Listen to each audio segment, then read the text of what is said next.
ब्रह्मा जी जब सृष्टि की रचना कर रहे थे तो उनने किन किन चीजों की उत्पत्ति की, चलिए जानते हैं अपनी इस वीडियो में। तदंतर ब्रह्मा जी जब ध्यान कर रहे थे उस समय उनके मन से मानसी प्रजा उत्पन्न हुई, साथ ही उनके शरीर से कारण और कार्य का भी प्रादुर्भाव हुआ। देवताओं से लेकर स्थावरवंत सभी जीव त्रिगुणात्मक माने गए। इसी प्रकार समस्त चराचर भूतों की सृष्टि हुई। जब प्रयत्न करने पर भी ब्रह्मा जी की प्रजा बढ़ न सकी तो उन्होंने अपने ही सदस्य सामर्थ्य से युक्त 9 मानस पुत्रों को उत्पन्न किया और उनके नाम हैं भृगु, पुलत्स्य, पुलह, कृतु, अंगिरा, मरीचि, दक्ष, अत्रि और वशिष्ठ। पुराणों में ये 9 ब्रह्मा माने गए हैं। इसके बाद ब्रह्मा जी ने अपने क्रोध से रुद्र को प्रकट किया, फिर संकल्प और धर्म को उत्पन्न किया जो पूर्वजों के भी पूर्वज हैं। स्वयंभू ब्रह्मा जी ने जिसे सबसे पहले उत्पन्न किया वे सदनंदन आदि 4 भाई लोकों में आसक्त नहीं हैं। वे सब के सब निरपेक्ष, एकाग्रचित्त और भविष्य को जानने वाले हैं। तत्पश्चात प्रजापति ने अनेक प्रकार के स्त्री पुरुष उत्पन्न किए जिनमें कोमल, क्रूर, शांत, श्यामवर्ण और गौरवर्ण सभी तरह के लोग थे। इसके बाद उन्होंने अपने ही समान प्रभावशाली एक पुत्र रत्न उत्पन्न किया जिसका नाम स्वयंभू मनु हुआ। उन्होंने ब्रह्मा जी के प्रजाजनों का रक्षक बनाया। फिर स्वयंभू मनु ने शतरूपा को अपनी पत्नी बनाया जो तपस्या के प्रभाव से सर्वथा निष्पाप थी। शतरूपा ने स्वयंभू मनु के संपर्क से 2 पुत्रों का जन्म दिया। वे प्रियव्रत और उतानपाद के नाम से विख्यात हुए। उन दोनों की अपने कर्मों से प्रसिद्धि हुई। शतरूपा के गर्भ से 2 कन्याओं का भी जन्म हुआ। उनमें एक का नाम रिद्धि, आकुति और दूसरी का नाम प्रसूति था। स्वयंभू मनु ने प्रसूति का विवाह दक्ष से और रिद्धि आकुति का रुचि प्रजापति से किया।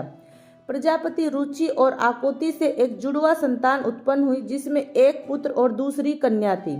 पुत्र का नाम यज्ञ और कन्या का नाम दक्षिणा था। यज्ञ के नाम याम नाम से विख्यात 12 पुत्र हुए। ये ही स्वयंभू मनवंतर में 12 देवता कहलाए और वे बड़े तेजस्वी थे। वहीं दक्ष ने प्रसूति गर्भ से 24 कन्याएं उत्पन्न की। प्रजापति दक्ष की 24 कन्याओं के नाम थे श्रद्धा, लक्ष्मी, धृति, तुष्टि, पुष्टि, मेधा, क्रिया, बुद्धि, लज्जा, वपु, शांति, सिद्धि और 13वीं पुत्री थी कीर्ति। इन सब को धर्म ने अपनी पत्नी के रूप में ग्रहण किया।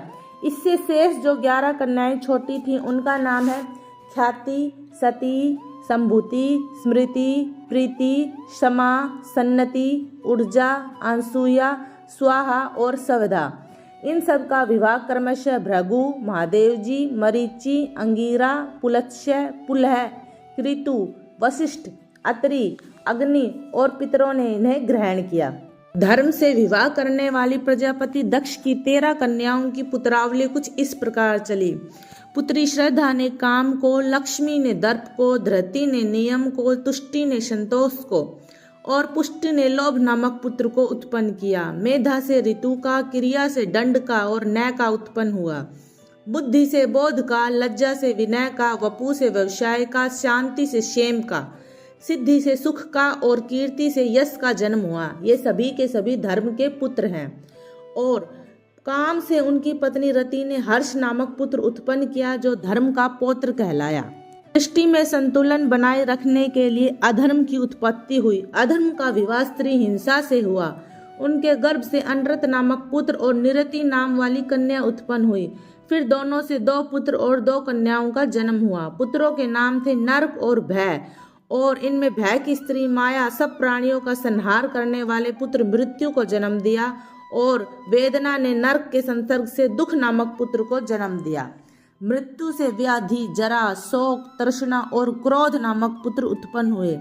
ये सब के सब अधर्म रूप हैं और दुख हेतु बतलाए जाते हैं। इनके स्त्री और पुत्र नहीं हुए, ये सभी उग्र रेता हैं। इसके बाद अलक्ष्मी के 14 पुत्र हैं जिनमें 13 तो क्रमशः 10 इंद्रिय, मन, बुद्धि और अहंकार में पृथक पृथक रहते हैं। 14वें का नाम है दूस है जो मनुष्य के ग्रहों में निवास करता है। वह भूख से दुर्बल, नीचा मुख किए हुए, नंग धड़ंग और चीथड़ा लपेटे रहता है। ब्रह्मा जी ने उसे उत्पन्न किया तो वह सबको खा जाने के लिए उद्यत हुआ। जब ब्रह्मा जी ने उसे कहा कि दूस है, तुम्हारा निवास स्थान वहाँ होगा जहाँ अधर्म होगा, जो व्यक्ति अधर्म कार्यों में लगे होंगे वहां दूसह का स्थान होगा। फिर दूसह का विवाह हुआ, उनकी पत्नी निर्मारिष्टि हुई। वह कली की कन्या थी। कली की पत्नी ने रजस्वला होने पर चांडाल का दर्शन किया था, उसी से इस कन्या का जन्म हुआ।